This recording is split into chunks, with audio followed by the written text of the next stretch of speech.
guys, I hope you're doing well. Welcome to our July coffee cupping video. Each month we make this video because we believe cupping is a really important way to develop your coffee tasting skills. The knowledge you gain from this will really help you when you come to brew the coffees. For example, if you find one of the coffees on the cupping table way too acidic for your taste, you know that when you come to brew that coffee, you might want to extract a little bit more than you normally would as a starting point to reduce some of that acidity. Vice versa, if you really like acidic coffee, you find one of these coffees has loads of acidity, you might want to brew to get the absolute maximum acidity possible and reduce your extraction a little bit. So doing this before you brew the coffees gives you a good base understanding of what the coffee is going to taste like, and that knowledge is really helpful when you come to brew the coffee.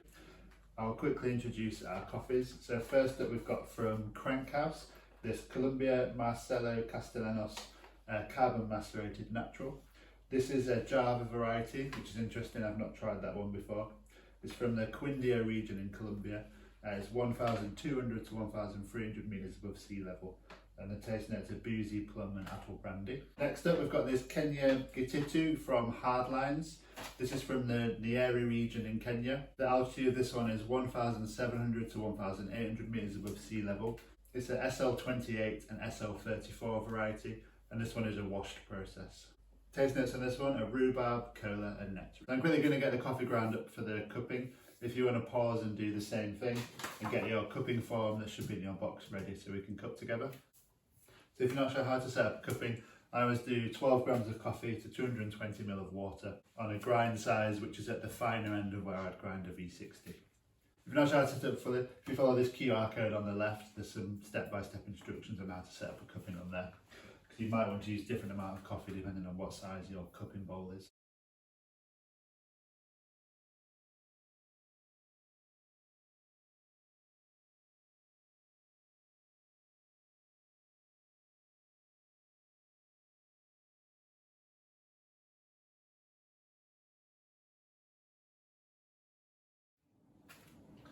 So I've got both my coffees ground up now.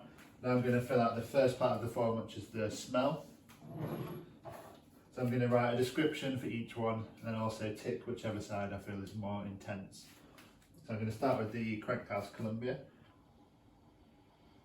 So you can tell this one's carbon macerated, it's got kind of a boozy smell.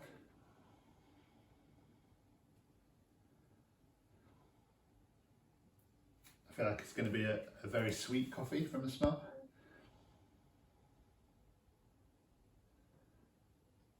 I'm also getting a bit of green apple-like kind of smells from this one.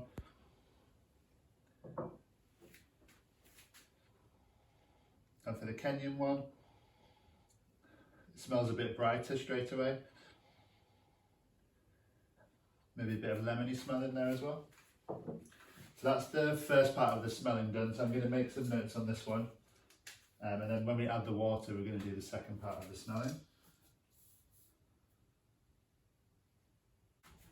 So I'm going to add my water now, like I say 220.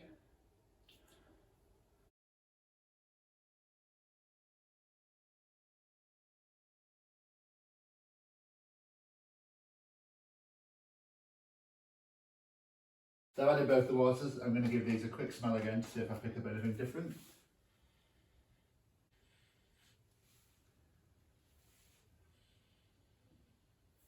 So the acidity in the Kenya seems to have come out a little bit more now I've added the water.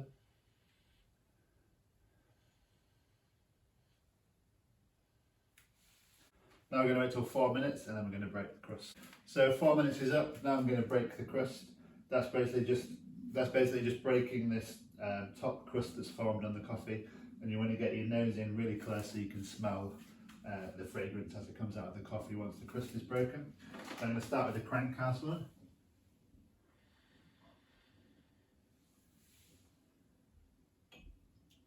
So for me that smelled really sweet, really boozy and plummy.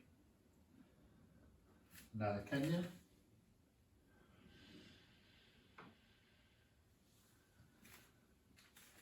And again I'm getting lemony, orangey kind of flavours coming out of that one as well.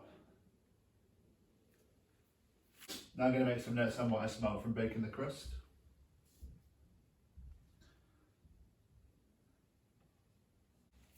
And I'm also going to tick which one I felt had the most intense smell. For me, I would say the Crankhouse Colombian smells more intense to me. So now we're going to wait till our timer hits 10 minutes and then we're going to start cupping and go through the rest of the points on the cupping form. But before you do that, just make sure you scoop off any grounds that are sitting on the top of the coffee. So we've reached 10 minutes now. I'm going to start cupping the coffees. So the first thing on the cupping form to talk about is acidity. First, I like to do a quick taste of both the coffees without thinking about much, just to get a feel for them.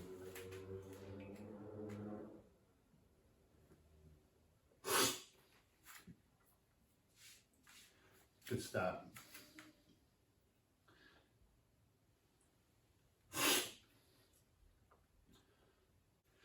Cool, so now I'm going to cup specifically thinking about acidity and try and describe each one and compare each one. The overriding flavour of acidity I get from the Colombian one is apple.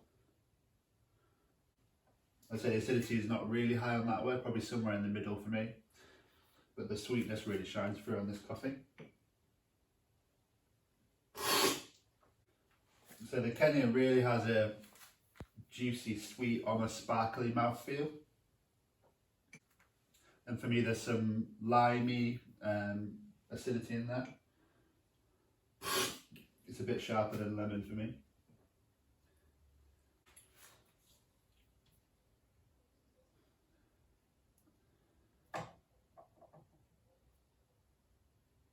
And I would say for the intensity of acidity, the Kenya is definitely more acidic for me on that one. Now we're going to talk about sweetness.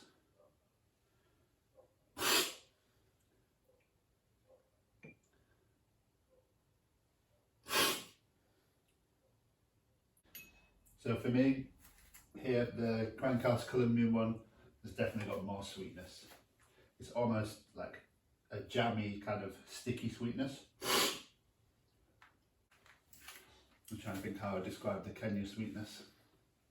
The taste notes is cola, and I don't normally like to be swayed by the taste notes, but it does taste like a fizzy drink kind of sweetness going on with that one. And for me, the Crankhouse one definitely has more sweetness. So the next thing we're going to talk about is the overall flavour. And this is not necessarily what the flavours are, but I want you to think about the complexity of the coffee. So which one do you feel like has more layers of flavours? So I'll start with the Kenyan.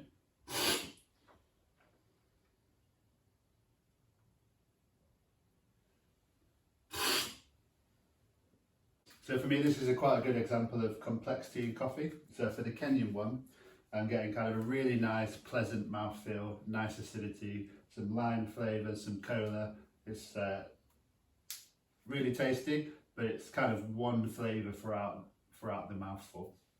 Whereas the Colombian one, the flavour changes and develops while the coffee's in your mouth. So I'd say for me, this one starts out really boozy, really sweet and quite in your face and full bodied. And then towards the end, you get some acidity, some lightness, which is almost palate cleansing for the booziness that came before. And for me, that makes this coffee really interesting to drink. So again, for the Crankhouse, I'm going to give that one the tick for the flavour. So now we're going to talk about body. This is just the weight of the coffee on the tongue. So again, I'm going to taste the Kenyan first.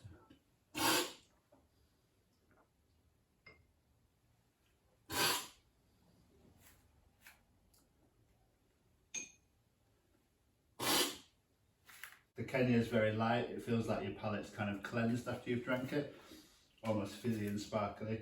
Whereas the Colombia for me is a much fuller bodied, much heavier, and often carbon macerated coffees, which is the processing method this one has gone through, I often find have fuller bodies. And again, almost that syrupy sweetness makes it feel fuller bodied, because that kind of coats your tongue, and for me that's what makes coffee feel full bodied. And now we're going to talk about balance, and this is really just how all the flavours harmonise together. So you might taste a coffee that has loads of acidity and that's it, there's no sweetness to pair with it. That would probably be unbalanced because it would be super acidic, or vice versa. You could taste a coffee with no acidity, with just bitterness and sweetness, and again that would be unbalanced. So I'm going to taste these and compare the two.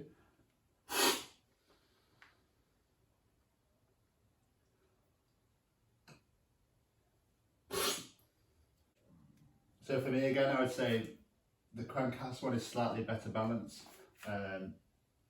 only just though.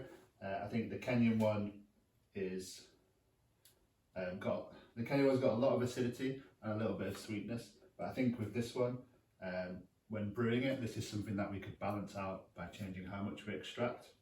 Whereas the Crankhouse one in the cupping, I'd say it's got a really nice sweetness, acidity. All the flavours are in harmony. I feel like it's easy to pick out the different flavours of the coffee.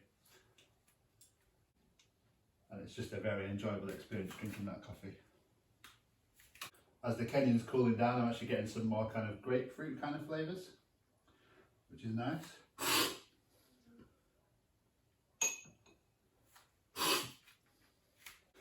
So I hope you enjoyed cooking these coffees. As part of the selection process for choosing the coffees, we brew them up as much as we possibly can. We take notes about how they taste at different extraction levels, and we publish them on the website.